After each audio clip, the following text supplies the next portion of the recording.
Hey everybody, this is Professor Diffley. This is Philosophy 201. We are in Module 4, and so this is the one and only lecture video for Module 4 on Kantian ethics. So this is a different approach than what we saw in utilitarianism, which was a consequentialist approach. So here in Kantian ethics, it is a non-consequentialist approach, and we'll get into what that means, but obviously it means we don't care about the consequences when we're making ethical decisions. That's not what we based our ethical decisions on, whether something is permissible or not. This is also known as formalism or deontological ethics. Other names for this. All right, so let's get into this. Now, learning objectives, again, you can see those here. They're also in the textbook and in the Blackboard.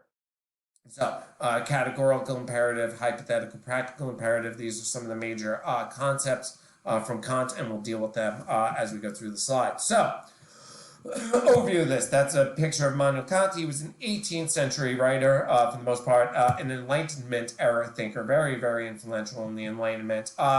He argued that how do we come up with how to live the best life, right? And that's really what all ethicists are looking at, is we should be based on reasons drawn from simple, unbending rational premises. What he's arguing is that we should have rules to live by, right? And rules that make sense to people. Now, it's funny because he wanted them to be simplistic, as the textbook notes. Reading him in the original is really, really difficult because it's really, really tough to read. It's not that simple and straightforward. So what I've tried to do here is try to simplify it for you. That's why we're not reading a lot of directly from Immanuel Kant. Kant is against deontological, so it says we don't care about the consequences. Why? We can never know the consequences. So we can't know whether something good or bad until after the fact. That's no way to make ethical judgments. We should have rules, and they should make sense, and so we don't care about the outcome. We need to find rules, and we should live by those rules. And again, it's absolutist, right? There is no relativism. There's no relativism here, right? Lying is wrong across the board, right? All the time. Killing is wrong all the time, right? We're not going to find justifications for it. Again, maybe there could be a carve out for self-defense, but you get what I'm saying there. It's really absolute, right? Lying is wrong. It's what all should believe everywhere. That sort of thing. That's what we mean by absolutist. So let's go into deontological. Again, non-consequentialist. So what does it mean? Morality of an action is determined by whether it conforms to or violates a moral principle. Moral decisions must be made a priori after considering both the moral imperative and the practical imperative. So again, ahead of time, we need to make these. Again, we're not worried about outcomes because we cannot know them. And why? Because again, just because you have the intent to have a certain outcome doesn't mean it's going to happen. There's lots of things that can intervene between your action and what happens next. Some things out of your control. That's sort of it. Now, he says our motivations to act do matter. And why? We should act out of, and not all motivations are equal. It's our duty. Here's what motivates humans: duty, inclination, and selfishness. So what does this mean? According to Kant and formalism, only actions motivated by duty can be morally correct. Why? Well, let's get into this. What's an inclination? Inclinations have no moral worth. It is very similar to selfishness, right? It feels good to feel good, to donate to charity, to avoid taxes, to impress others, right? So I donate to charity. Not always, just the act of donating to charity is not enough. It's why am I doing it? Am I doing it to avoid taxes, right? You saw Mark Zuckerberg, donates billions to taxes. What? He's never going to have to pay to charity. Never have to pay taxes ever again, right? So it's, yeah, sure, I'm sure he wanted to help some people, but it's also about the finances, right? If I'm making donations to charity because I think it's going to impress you, that's not good, right? Because my goal is, again, to impress you, nothing else, right? So if you have an inclination, it's usually not the right motivation to act, right? Because you're just really looking out for yourself. Duties have moral worth. It's an obligation. It's what we ought to do. There's no interest in the consequences. if you have, so yeah, the more likely, the less inclination you have to do something, the more likely it's a duty. Now, what do we mean by that? What we mean is it's not always easy to do the right thing, right? It's hard to do the right thing sometimes. Sometimes it's easier to lie, to get out of doing something, to take the easy route.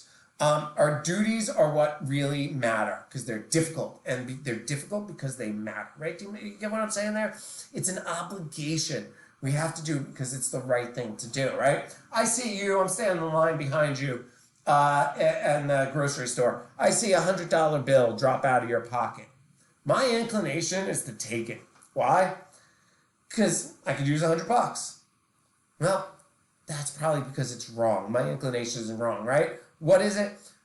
My duty is to turn it back to you, right? I saw it fall out. I'd want you to do that for me, right? I'd hope you do that. You know, that's what we're talking about, differences here. He says, why? Because goodwill is good without qualification. We do it because it's good in and itself. We don't care about the consequences. These are just the right things to do. Goodwill, it's found only in humans. What makes it good? When the will to act comes out of duty and not inclination. I know that's roundabout, but again, it's because what is right. Even though I'll benefit more by keeping that money, the right thing is to give it back because that's just the right thing to do. It really comes down to that. It's just right to do. Motivating for an act is important, and that's really the takeaway from this. So what's the categorical imperative? This guides all conduct. So this is what it means. It's categorical, and an imperative is something we must do, and it's categorical. This doesn't matter. These are the things we must do. It's objectively necessary in and of itself without reference to another end.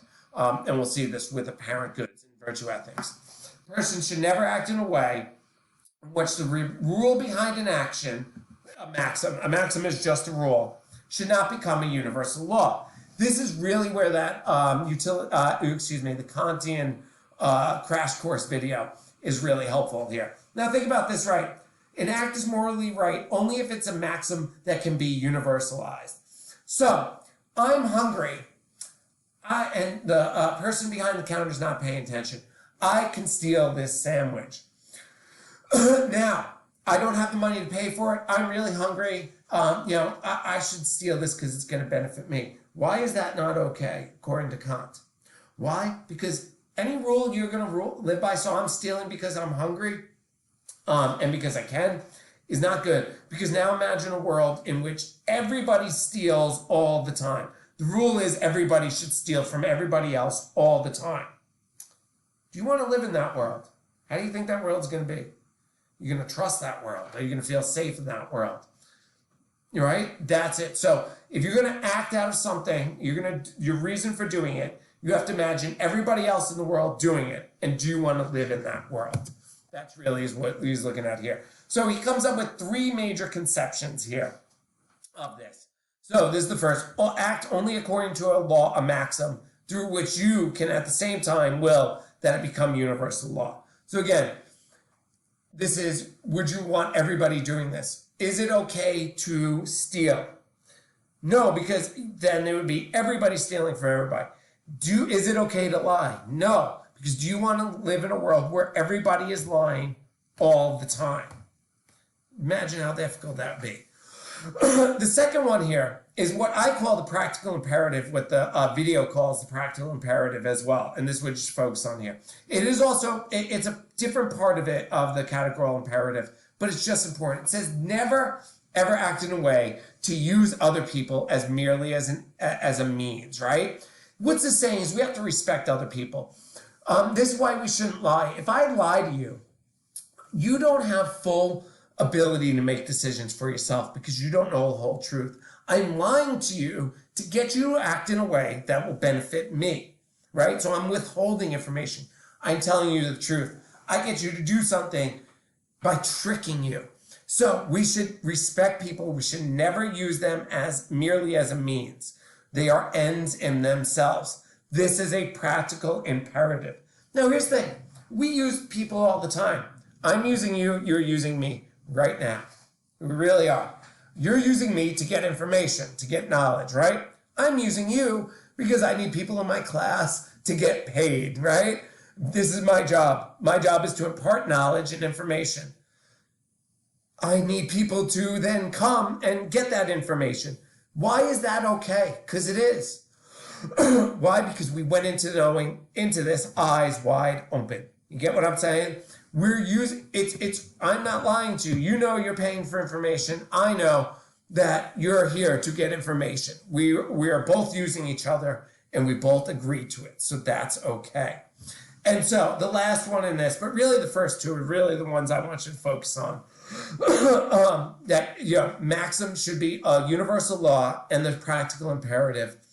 Never use people as merely a means, right? You have to be honest with people. But also the third one here is every rational being must act so that he were, through his maxim, always a lawmaker in the universal kingdom of ends. What does he mean? Again, this is the moral maximalizing universal idea.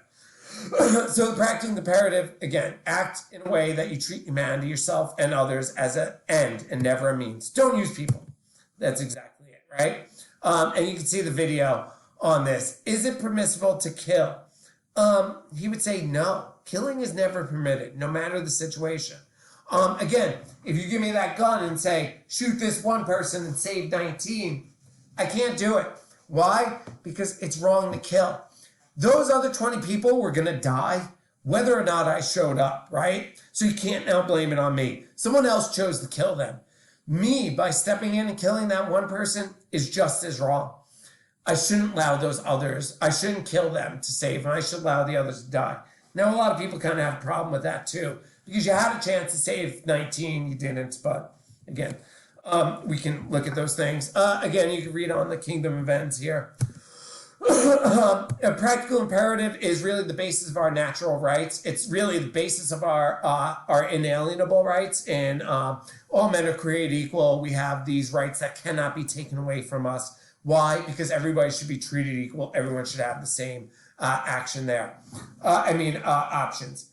Is a rule maxim morally valid, permissive? Again, it has to be necessary and apply in all circumstances. Now, what do we mean this? And these are just rules. You can see this. It's just steps in it. Don't worry too much about this. I'm not going to test you on test 1, test 2 in these conceptions. But here's the thing. Here's the hypothetical imperative. Not everything, it has to be an absolute necessity, right, for something to be a maxim. Hypothetical imperatives are a means of attaining something else, but they're not a categorical imperative. So an example, a diet. My goal is to lose weight. Is it a categorical imperative that I must go on a diet? No. Why? There's other ways to lose weight.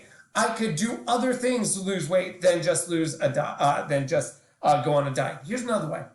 My goal is to help people. Is it therefore a categorical imperative that I must become a medical doctor? No. Why not? There's other ways to help people. I don't just have to be a doctor to help people. Do God's will and you won't go to hell. This is something I was going at before. Why doesn't that work? Well, depending on your conception of a God, we're assuming here that God wants us to do good things, right? But we're only doing it so we won't go to hell. We're not doing it because we think it's good. We're trying to avoid punishment. And again, if I'm just trying to avoid punishment or achieve a reward, maybe I'm willing to do some unsavory things.